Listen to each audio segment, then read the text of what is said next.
In the year 2030, a spaceship, glistening like a diamond-encrusted chariot, descended from the heavens and crash-landed in the middle of the Amazon rainforest in Brazil. As curious locals gathered around the smoking crater, they were shocked to see a creature emerge. This wasn't just any alien. It was a billionaire alien who had been deported to Earth for committing the gravest crime in the galaxy, tax evasion. When a concerned local approached him, asking if he needed help, Leon scoffed. "Need your help? Do you think I'm broke? I could buy Earth if I wanted to. I just don't feel like dealing with all the paperwork." He spotted a man selling coconuts and decided to quench his thirst. "How much for one of those?" he asked. $5, the vendor replied. Leon chuckled, pulling out a shiny alien credit card. "Keep the change," he said, handing over a small crystal. "This is worth more than your entire country's GDP." He knew the basics, and one of the first things he decided to do was buy a car. He marched into a luxurious car dealership, his shimmering presence causing quite a stir. As he examined the latest models, a salesman approached with a polite smile. "Would you like to pay with debit or credit?" the salesman asked. Leon's eyes widened in offense. "Credit? Do you think I'm poor? Take this diamond that's worth more than your entire existence and be quick about it." He tossed a flawless, fist-sized diamond onto the counter. The salesman's jaw dropped, and the other customers in the showroom burst into laughter. Leon drove off in a top-of-the-line sports car, leaving a trail of astonished onlookers in his wake. He found an exclusive jet dealership and strode inside with his usual confidence. The dealer, eager to make a sale, showed him the most expensive jet available. "Would you like to put this on a payment plan, or will you be paying in full today?" the dealer inquired. Leon laughed heartily. "A payment plan?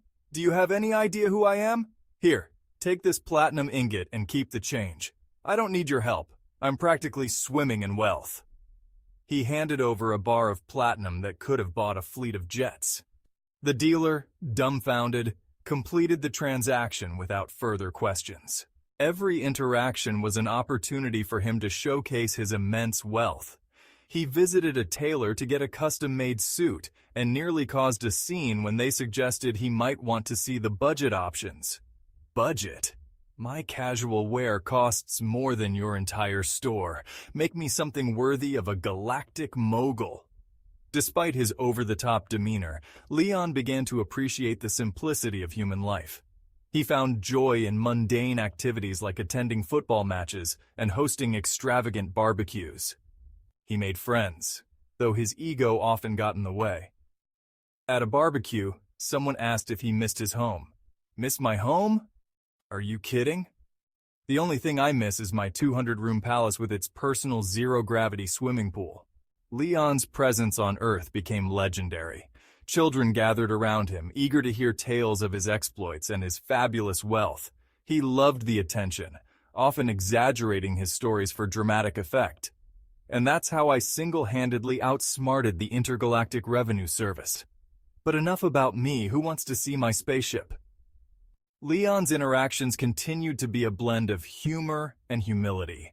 He once tried to impress a group of local business people by offering to buy their companies. "Why work when you can sell your company to me? I'll turn it into the most luxurious establishment this side of the Milky Way." Yet despite his outlandish personality and constant boasts about his fortune, Leon began to appreciate the genuine connections he was making. He learned that sometimes the greatest wealth comes not from material possessions, but from the friendships and experiences that enrich our lives. Leon's journey on Earth was filled with laughter, learning, and lots of showmanship. He may have been an alien billionaire, but he discovered that in the end, it's the simple pleasures and the warmth of human connection that truly make a place feel like home. And every time someone asked if he needed help, he'd flash his trademark grin and reply, "Help! Please, I'm Leon the billionaire. The only help I need is figuring out what to do with all this money." Leon, the billionaire alien, decided his next move would be to travel to the United States. He had heard that purchasing the country would be a grand gesture of his wealth and power, a perfect way to showcase his status. With his newly acquired jet, he soared through the skies, headed for Washington, D.C. As Leon's private jet touched down at a secure airfield, a convoy of government vehicles awaited him. The President of the United States, intrigued by the alien billionaire's arrival and his outrageous claims, had agreed to meet him. Leon stepped out of the jet with his characteristic arrogance, glancing at the assembled officials with a smirk. "Welcome to the United States, Mr. Leon," a senior official greeted him. "The President is looking forward to meeting you." Leon nodded curtly. "Of course he is. I could buy this country if I wanted to, but I'm here to be humble," he replied with a laugh, causing the officials to exchange bemused glances. Leon was escorted to the White House, where President Jackson awaited him in the Oval Office. The president stood up, extending his hand with a polite smile. "Mr. Leon, it's an honor to meet you." Leon shook the president's hand firmly. "The honor is all yours, I assure you. So, how much for this country of yours? I hear it's a good investment."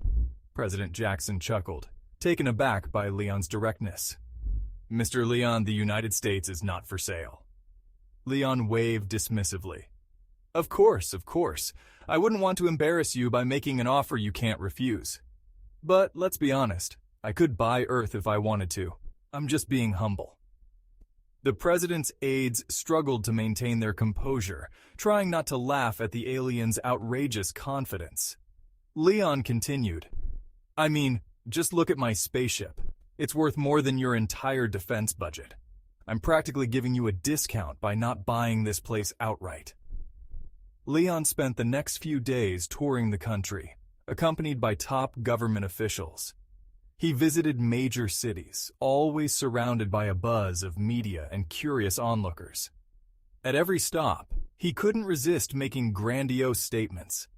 In New York, while standing at the top of the Empire State Building, he declared, "This city is nice, but on my planet, we have buildings that reach the moon. This is cute, though."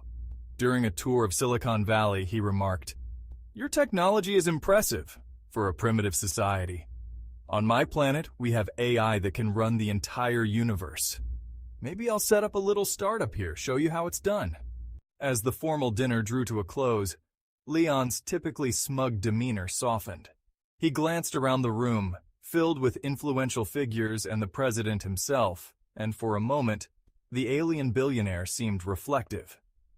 "President Jackson," Leon began, his tone unusually serious, "I've been to countless worlds, accumulated unimaginable wealth, and yet something about this planet intrigues me." The president leaned in, curious. "What do you mean, Leon?" Leon paused, as if choosing his words carefully. "You humans with your boundless ambition and spirit remind me of my younger self.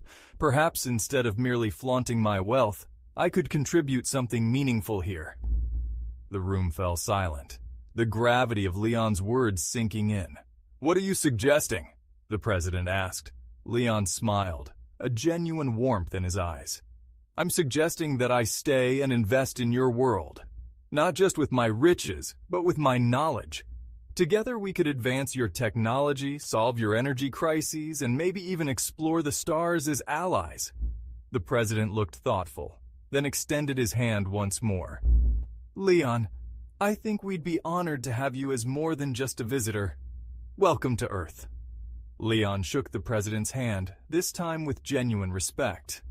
"To new beginnings," he said, raising his glass once more. The room erupted in applause, and for the first time, Leon felt a sense of purpose beyond his wealth. He had found a new home and perhaps a new mission.